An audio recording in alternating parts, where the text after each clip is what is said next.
Hola chicos, hoy martes 28 de abril vamos a trabajar nuestra segunda sesión de español. Como ustedes recordarán, anteriormente en el salón estábamos trabajando lo de las canciones infantiles. Hoy vamos a dar continuidad a ese tema. Para eso vamos a trabajar con nuestro libro de SM Azul, ¿sale? Y vamos a trabajar con unos pequeños apuntes, igual que en las demás materias. Para eso comenzamos a poner la fecha del día de hoy.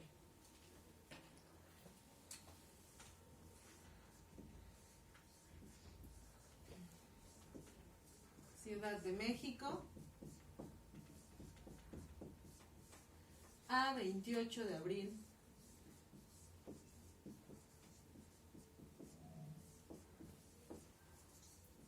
del 2020. Y como les estaba diciendo, vamos a trabajar con el tema de canciones infantiles.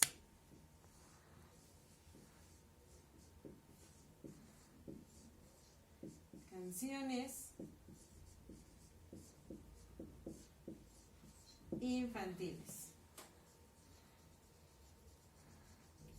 Comenzamos por colocar un pequeño apunte donde nos dice que las canciones infantiles son básicamente composiciones musicales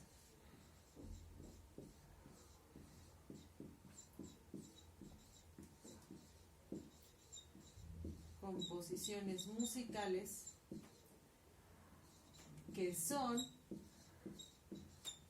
dirigidas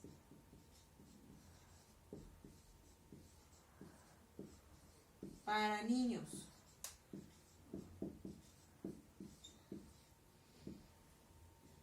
Esa es una de las características. La siguiente, y muy importante, se emplea un lenguaje literal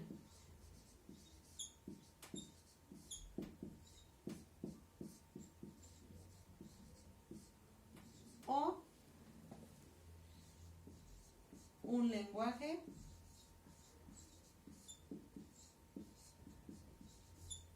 figurado. Estas dos palabras de aquí, chicos, son muy importantes. Anteriormente ya habíamos repasado lo que era un lenguaje literal y un lenguaje figurado, pero lo habíamos visto con los temas de poemas.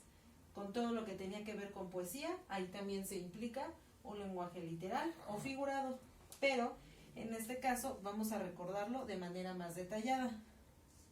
Decimos que el lenguaje literal se refiere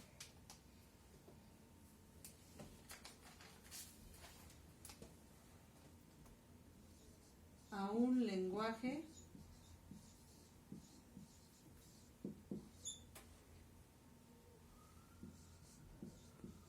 que trata, en este caso de canciones infantiles, es un lenguaje que trata de dejar en claro una expresión.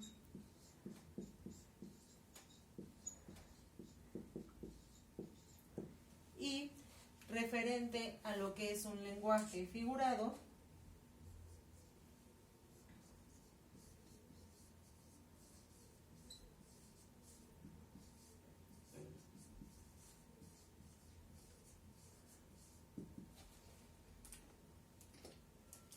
se refiere al significado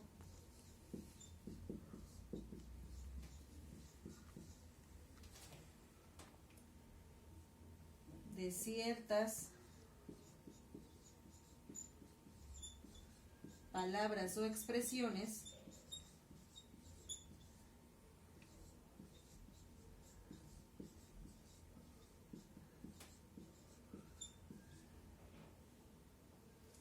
que adquieren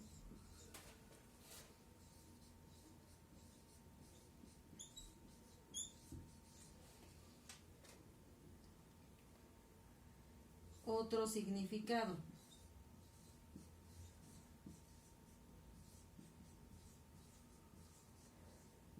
En esta parte, chicos, es muy importante. El lenguaje figurado va a depender mucho del contexto, es decir, para qué se está utilizando, en qué momento estoy utilizando el lenguaje figurado y cómo lo estoy expresando. De eso va a depender mucho qué significa el lenguaje figurado de acuerdo a la expresión que esté trabajando. Y nos dice entonces que en las canciones infantiles va a existir estos dos tipos de lenguaje, tanto literal como figurado. Literal, tratando de dejar lo más claro posible una expresión cuyo significado es el mismo, y figurado, donde el significado va a cambiar según el autor y según el contexto donde se esté empleando este lenguaje. Voy a borrarles un poquito de este lado y les voy a poner un ejemplo.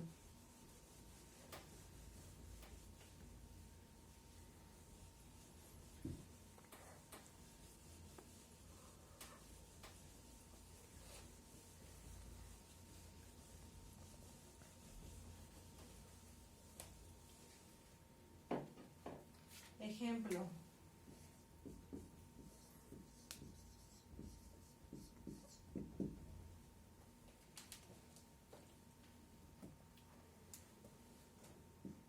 Me comería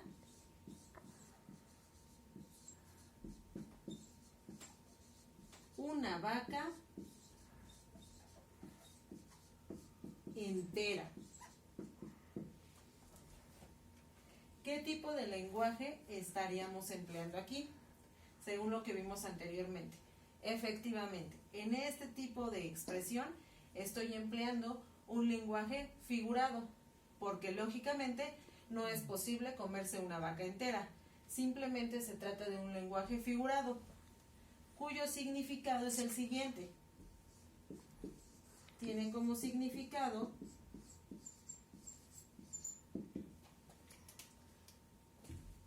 tener hambre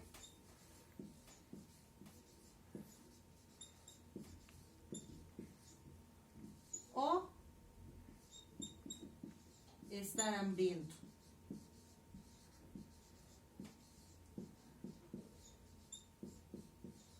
Esta expresión la podemos entender de esta manera. Me comería una vaca entera. Quiere decir que tengo hambre o estoy hambriento. ¿Sale? Y entonces el significado no es el mismo. Este es un lenguaje figurado y este es el significado real de la expresión de este lenguaje figurado. ¿Okay? Para que quede más en claro esto, vamos a trabajar juntos la página 110 y 111 de su libro SM Español. Nos vamos a ir a la página 110 y 111. Y nos dice aquí el primer punto. Lee con atención estas frases. La primera de ellas dice así: ese niño es muy alto y delgado. Y la segunda expresión dice así: ese niño es una garrocha. Las dos expresiones aquí quieren decir exactamente lo mismo.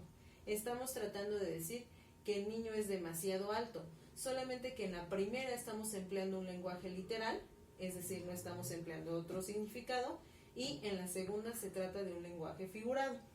¿Ok? ¿Significan lo mismo? ¿Por qué? Bueno, ya lo contestamos. Después, en la actividad número 3, dice: subraya el verso o los versos en los que se emplea el lenguaje figurado. Es decir, el lenguaje que le damos otro significado dependiendo del contexto en el que estemos. Y la expresión dice así: pelón, pelonete, cabeza de cohete, vendiendo tamales a 5 y a 7. ¿Qué verso tendremos que subrayar aquí si nos está pidiendo subrayar el verso o los versos donde se esté trabajando un lenguaje figurado? Vuelvo a repetir: pelón, pelonete, cabeza de cohete, vendiendo tamales a 5 y a 7. Si lo leemos con mucho cuidado, podremos definir que el segundo verso es el que vamos a subrayar, donde dice cabeza de cohete, porque estamos empleando el lenguaje figurado. Obviamente, una persona no puede tener una cabeza de ese tipo, pero sí estamos haciendo referencia A, que tiene cabeza de cohete. Después dice, responde